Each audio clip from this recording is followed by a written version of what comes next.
suffer the death penalty. In 1786, 12-year-old Hannah Ocuish was hanged in Connecticut for the murder of a 6-year-old girl. James Arsney, a Cherokee man, aged 23 at the time of his execution, was hanged in 1885 for a robbery and murder he committed when he was 10 years old. Other executions involving youths under 16 were held, and well into the 20th century, prompting calls for legal reform. Many U.S. states set a minimum age of 10 years for legal execution, which brings us to the case of the 14-year-old George Stinney. Born in 1929, George Junius Stinney Jr. was the eldest child of an African-American sawmill worker living with his family in the South Carolina town of Alcolu.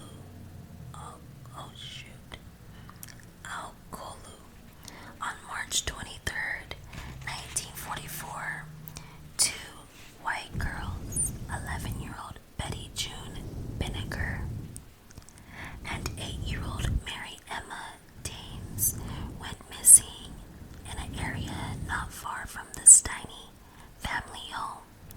The girls were riding their bicycles and searching for wild flowers. George and his sister Catherine later reported speaking to the two girls briefly. As they passed by the Stinney home, search parties discovered the bodies of the girls in a nearby ditch. There was no evidence of sexual assault except for slight evidence of genital bruising on the older girl. Both were believed to have died by blunt force trauma to the face and head. Since the murder occurred in the black part of town, the rumors of black men preying on innocent white girls were rampant during that area. Police were determined to prove that the person responsible for the killings was black. There is no way to tell what led police to suspect the 14-year-old George Stinney, except for some alleged remarks that raised suspicions. After being taken in for questioning, he was persuaded to confess to the crime and tell police where to find the murder weapon, a 14-inch railroad spike. George's parents were not allowed to see him. He remained isolated from his family or anyone else who might have helped him until his trial. Because of the genuine risk of lynching, he was jailed 50 miles away from his home.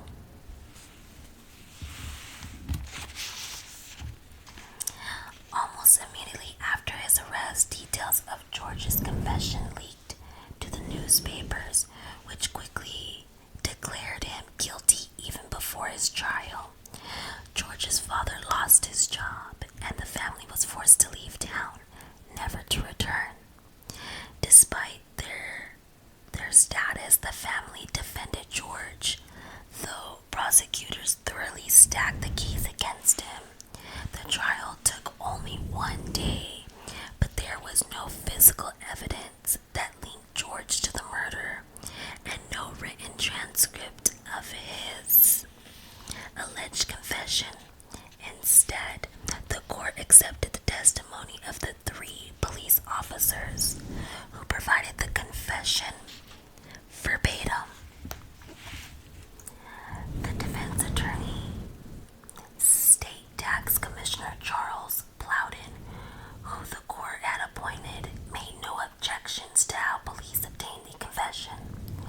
Although no witnesses were called on Stinney's behalf and no questions were raised about how a 14-year-old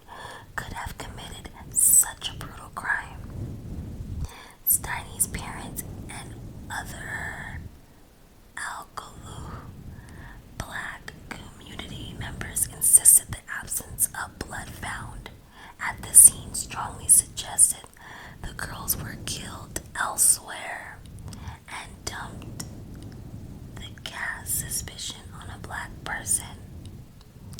The court rejected this theory as well.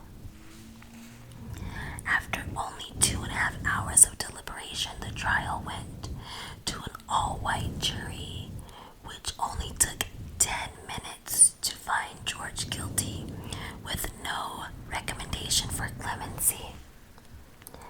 Despite being found guilty of killing only one of the girls, the evidence against him wasn't considered strong enough to convict him for both. It was enough for the presiding judge to impose the death sentence.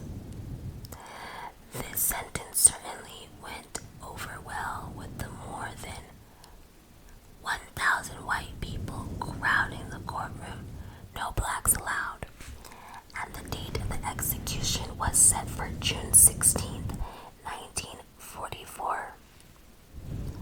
Years later, when someone asked Charles Plowden why he hadn't filed an appeal in Stinney's case, he commented that there was no reason since the family had no money to pay for a new trial. George Stinney's younger sister, Catherine, who became a school teacher in New Jersey, recalled that her family had no experience with the legal system that might have helped.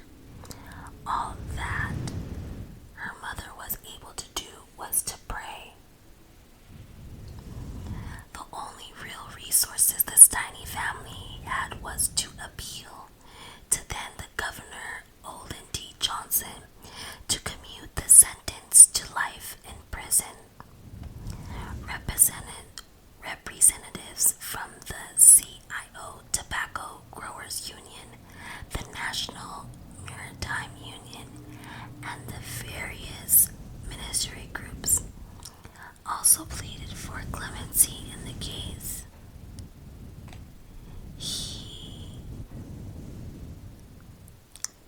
National Association for the Advancement of Colored People, the NAACP, sent a telegram protesting that Stinney's execution would be a blot on South Carolina's record.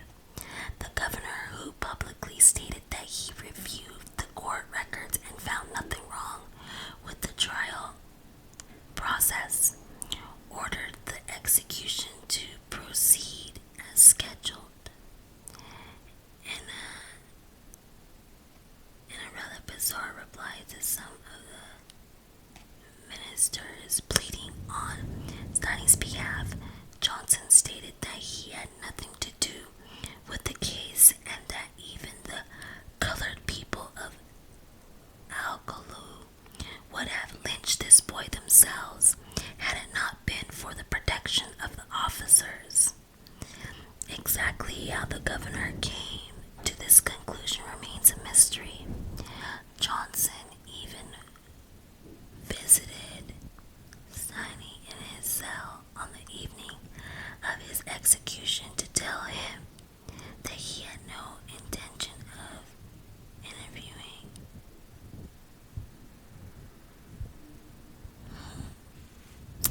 Johnson, since he was running for re-election in the openly segregated state, commuting the sentence would likely have antagonized his voters. George Stinney was executed at the Central Correctional Institution in Columbia, South Carolina on June 16th at 7:30 p.m. Only 83 days passed since the bodies of his alleged victims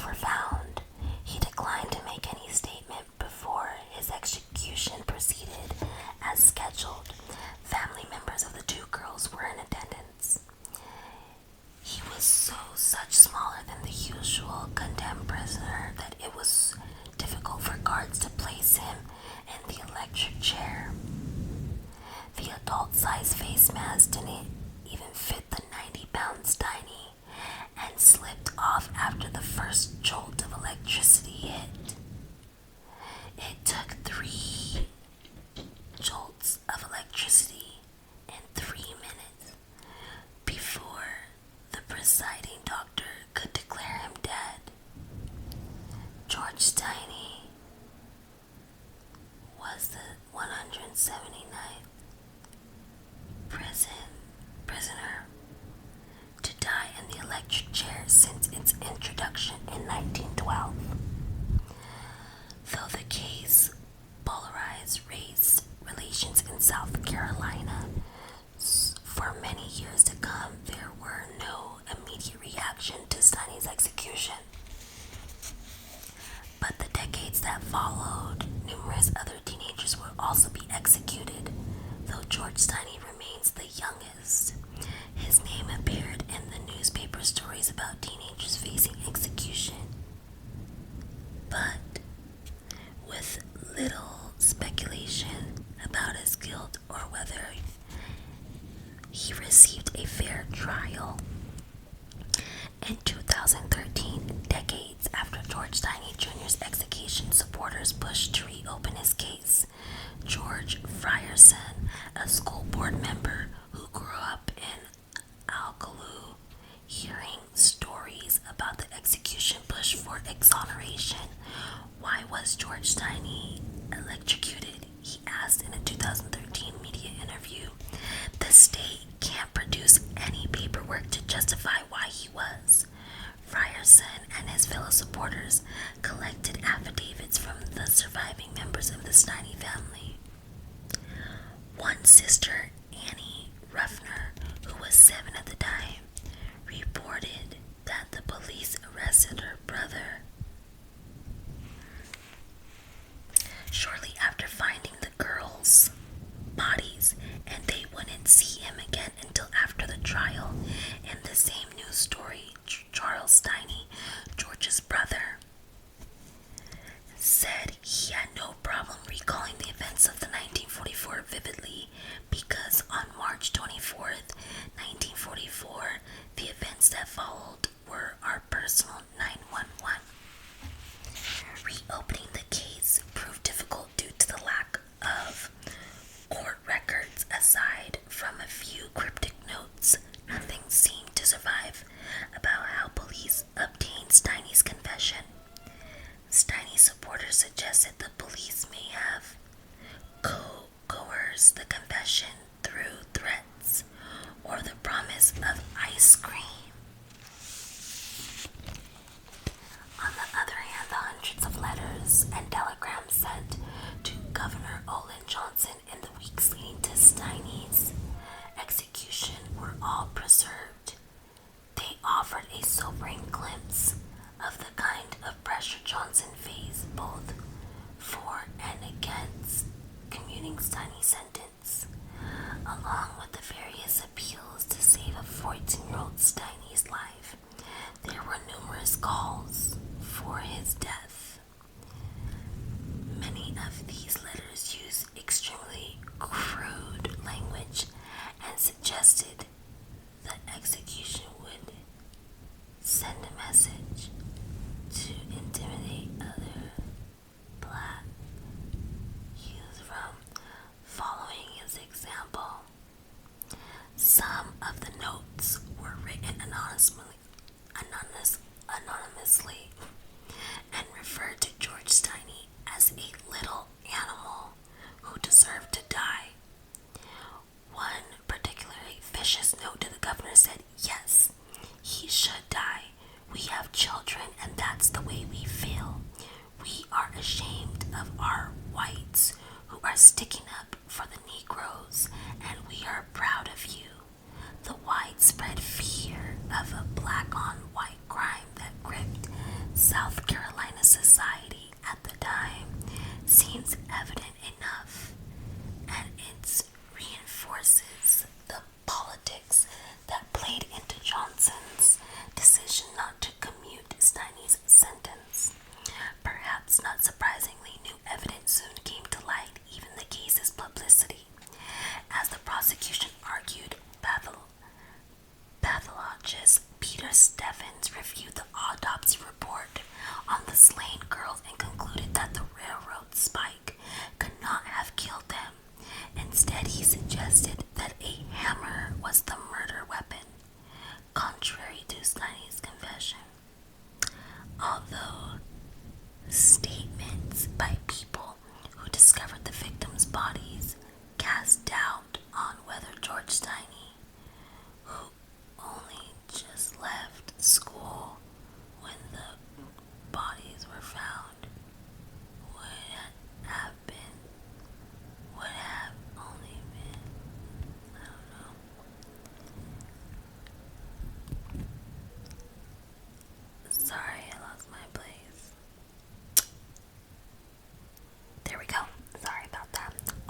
actually confessed to the killings, though Stinney's lawyers can never confirm this.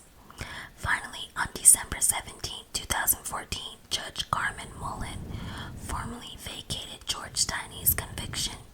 In her ruling, George Mullen pointed out that Stinney was poorly defended in court, and available evidence raised the possibility that police coerced him into confessing.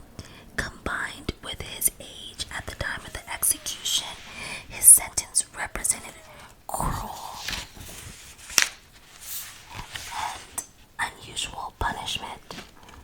In handing down her ruling, Judge Mullen was careful in pointing out that Stinney's exoneration should not apply in other cases of black defendants who the legal system may have mistreated, though the government of South Carolina adamantly opposed exoneration for Stinney. The prosecutor decided against appealing the decision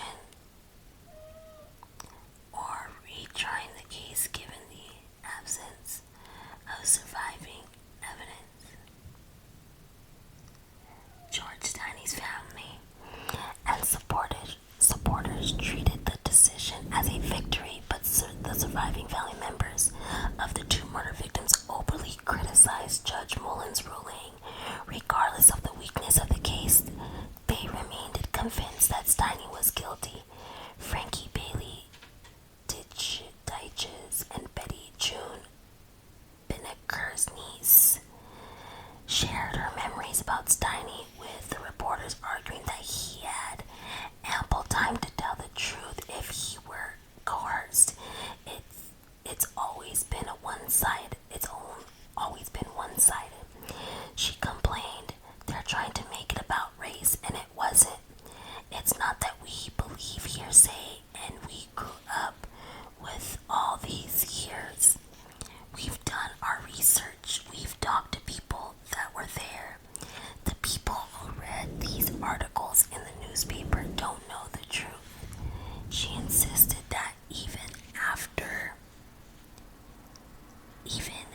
the black people knew he was guilty, and that Stinney had a reputation for threatening behavior. As for his death, family members openly admitted that the execution should have taken place. Still, it was the way things were done back then. In the aftermath of George Stinney's exoneration, a new film about his case, 83 Days, went into production and was finally released in 2018. Were also numerous books about George Stinney, including the 1988 murder novel Carolina Skeletons, which won the Edgar Allan Poe Award for the best first novel. Helped by publicly over George Stinney's case, surviving members of the Stinney family have launched a legal fight against asking for financial compensation. Whatever the facts of the case, George Stinney's trial and execution represent one of the appalling examples on record of the lynch mentality that characterized race relations in the early 20th century. Almost as soon as he was accused, his fate was sealed with no chance at anything like for a fair trial. Virtually everyone associated with the prosecution, including Governor Olin Johnson, demonstrated how widespread institutional racism was back then. While there is no way for a child Stinney's age to be executed today, that is scarcely any comfort to his family and those who remember this case. Wow. So, let's talk about this, right? I don't know if anybody has heard about this. I briefly have heard about this case on YouTube and, just looking into like other little things. But let's talk about this. Like, we're talking back in the 1929 obviously blacks were not treated equally. These two girls, these two white children were murdered. And first of all, the case, it wasn't investigated the way it should have been thoroughly. Race was obviously, it was a big deal. And I feel so sorry for those two little girls who passed. I feel bad for her family. But at the end of the day, right is right and wrong is wrong. And it doesn't give justice to those girls either. If George is innocent, which most likely he was exonerated, so it means he was innocent, the police failed those two little girls and George. There was no justice. A 14-year-old boy was executed, and who knows what he went through his last years on earth, probably being treated and talked to like they said, they called him a little animal. Like, how sad. That's horrible to be 14 years old. He was probably frightened beyond recognition. A little child in death row in prison, let alone for killing two girls, is really sad. They only convicted him of one of the girls. They said that they were not raped, but something like in their private parts, there was something going on there, which is horrible.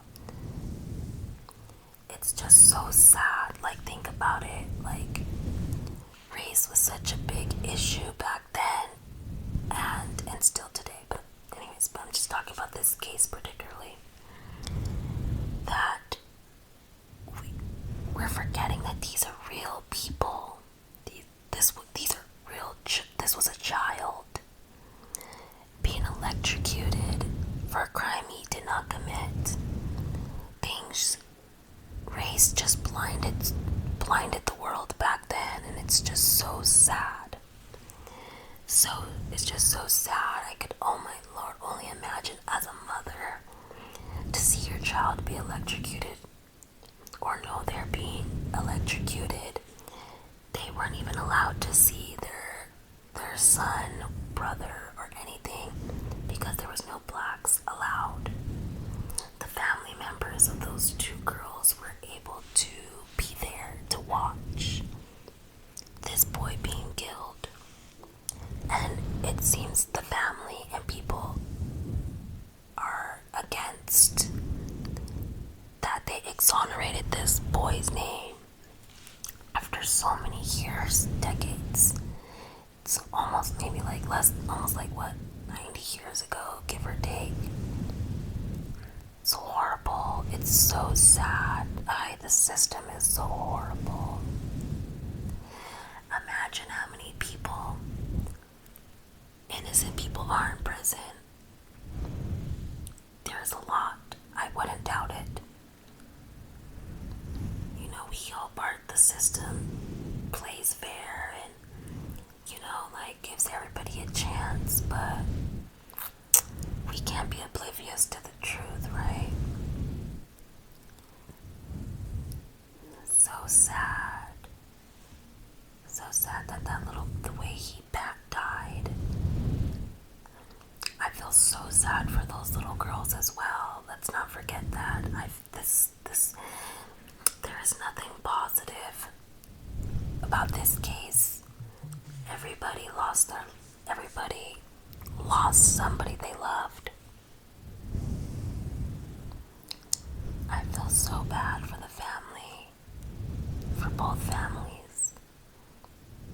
But to really, like, a 14-year-old boy be executed by electricity, Jesus Christ, so sad.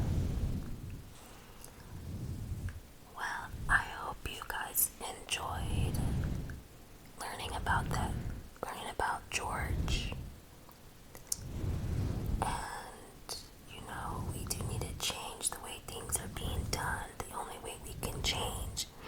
is by speaking up and advocating and helping people the right way.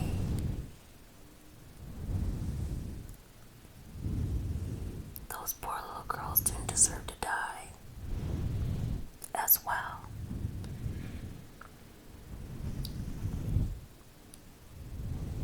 So horrible. People could be so cruel. This world could be so cruel, and that's why we just have to be loving and caring people. We need more people like that in this world because it won't stop. It will continue. So that's what I choose, to put positivity